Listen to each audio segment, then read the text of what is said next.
Hi guys, we're back with part 2 on our lecture about ancient Rome, the transition from the Republic to the Empire. We were talking about cultural influences in ancient Rome and discussing in the realm of literature, for example, both Cicero and Virgil's contributions. As the Romans continued to take over portions of the former empire of Alexander the Great and his Hellenistic successors, who themselves had spread Greek culture during the day, the Romans absorbed a lot from many of these conquered peoples, especially Greek influences.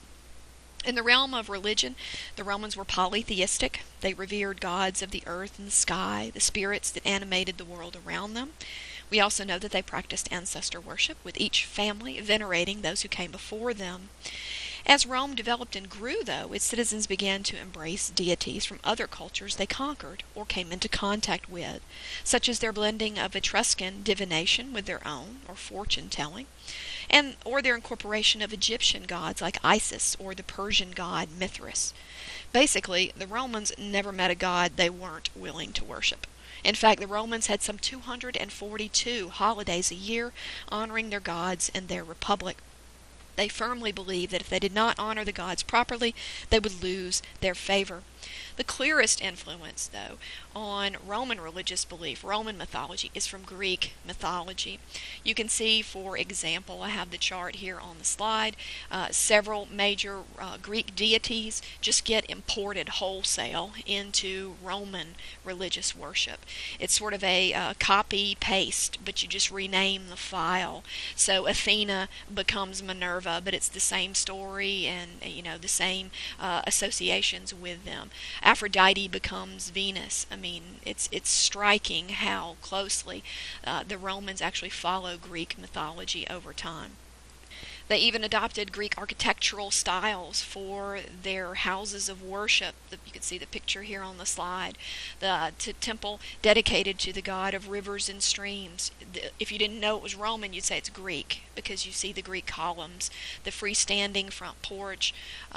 It's very interesting how they just sort of adopted wholesale so many different Greek influences. Roman literature was also deeply influenced by Greek literature. The Romans loved reading, studying, and watching the works of ancient Greek writers and philosophers. Sophocles, Plato, Plautus, you name it. They also read the works of contemporary Greek authors, those living at that time under the Roman Empire, but those who were still allowed to produce their own writings. Indeed, so complete was the ruling class's love of all things Greek that it was Greek statues that adorn the halls and gardens of Roman noblemen. The sons of patricians were even tutored or sent to school to study under Greek teachers. Roman boys were often taught to read and write in Greek first, and then in Latin, which was their language, by memorizing and repeating Greek text before them.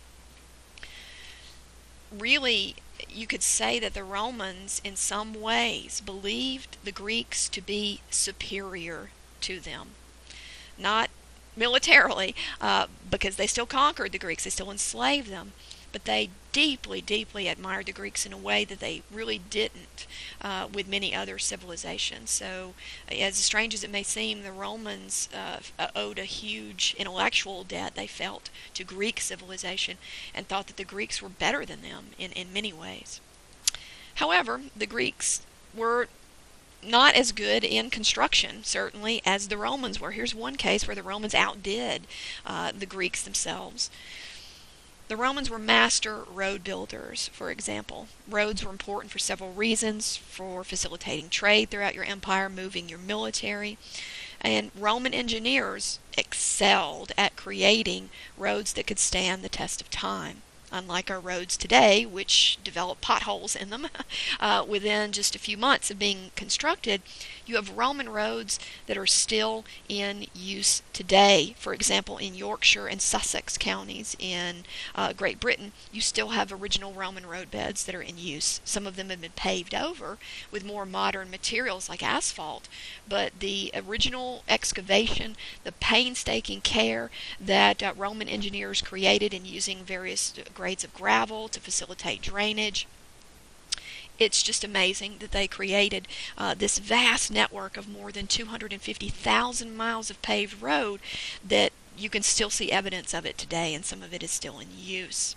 In fact, the old saying was, all roads lead to Rome. You can see the map that I have here on the slide, beginning in the center of Rome and radiating out, like spokes from a wheel. You can see how these Roman roads crisscross multiple continents over time. The Colosseum is one of the most iconic of ancient Rome's most famous constructions that, again, is still with us today. It's a little bit worse for wear, without a doubt, but you can still visit it today and see the really excellent construction that goes into this building. In its prime, the Flavian Amphitheater, as it was known at the time, consisted of 4 floors and could seat 50,000 people. It took 8 years to complete this magnificent structure and some 100,000 cubic meters of stone. So what did people do at the Colosseum? Well, one of the chief entertainments were, of course, gladiator contests, which could last all day long. Violent confrontations between armed combatants. Usually you would mix it up. It would be too boring to have people equipped with the same armor and the same weapons going up against one another. So they would usually pit gladiators from that were specialized in different disciplines of combat.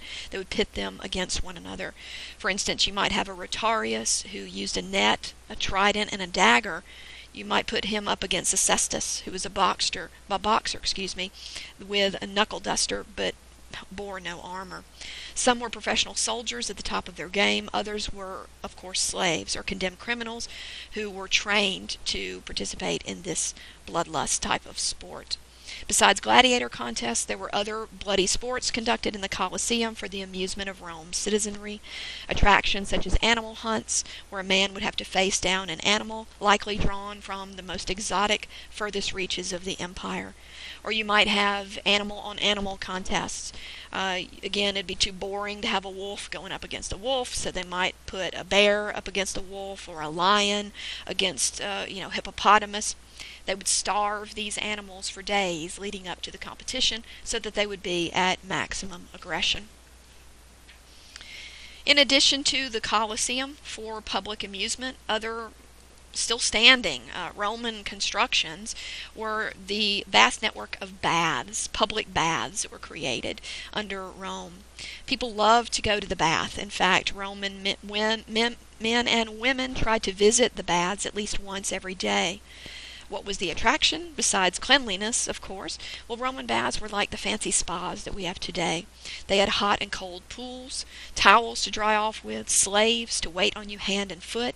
They boasted steam rooms, saunas, exercise rooms. You could go get your hair cut at one of these salons. And these were meeting places. These were social spaces for the Romans. Every day you'd see your neighbors, you'd see your friends, you'd see your family members, you'd catch up on the latest gossip and news. Indeed, at the height of Rome, there were almost 900 public baths in the city alone. But what's really important to understand about all these attractions, the Colosseum, the aqueducts to bring fresh water to Roman citizens, the baths, was that these were all made free to the public. In other words, it was not just the wealthy that got to enjoy many of these attractions, like the Circus Maximus, the large racetrack in Rome, where they might hold competitions for chariot racing or foot races. Anyone could get in to these public amusements, and this was a deliberate strategy on the part of Rome's government by the time of the early empire, a strategy that's often referred to as bread and circuses, offering free grain to the poor so that they can make bread in times of need, offering them free entertainment to go see a gladiator contest at the Colosseum, or to go freely take baths, or go to the Circus Maximus to watch a race. This was a strategy on the part of Rome's government by the time of the empire to make sure that people were well fed and that they were entertained. A strategy to distract them from the fact that they were actually losing their political rights. Keep people, well fed, keep them happy, give them something to do on a Friday night. You're going to lessen the chance of rebellion. So this strategy of bread and circuses was not done out of any necessary kindness in the hearts of Rome's government under the empire. It instead is to try to keep people who are poor, politically oppressed, living in crowded, disease-ridden conditions. Just make sure that you lessen the chance of rebellion. As the poet Juvenal observed of the poor, now, he said, quote, with no vote to sell, their motto is, couldn't care less. Time was, he said, when the plebiscite, meaning the people, elected generals, heads of state, commanders of legion. But now, he concluded, they've pulled in their horns, and there's only two things that concern them: bread and circuses. Where's my food? Where's my entertainment? Well, aside from all this high culture, literature, architecture, and the like, what was day-to-day life like for Romans? Well, men were definitely considered the total head of the family, the pater familias. They moved in the realm of politics and public life. The father was the general as well as the spiritual head of the family. He held absolute power over anyone living underneath his household. He could determine what careers his children pursued, who they would marry. He even had the power of life or death over his wife, children, relatives, and any slaves living in his household. He decided, for example, whether or not an infant lived or died in his household. A disobedient child, according to Roman law, could be sold into slavery or even killed outright. As for the status of women, they were legally subordinate, meaning beneath the power of the men in their lives from the time they were born until the time they died. A woman was first legally subject to her father as long as he lived, then to her husband. Roman noblewomen were married off by their fathers, for instance, around the age of 12. And while they could own property, they had no political voice, and their education was rudimentary at best. Roman civilization thought that women were intellectually inferior to men, so why waste the time giving them an education? They could not run their own businesses until much later in the empire. As for adultery in Rome, it was a crime defined as the wife's violation of the marriage vows, not the man's. In fact, married men in Rome who engaged in sex outside of wedlock were free from the charge of adultery as long as the partners that they chose were from a lower social class or were non-Romans. So as you might expect, then slaves once more are being preyed upon.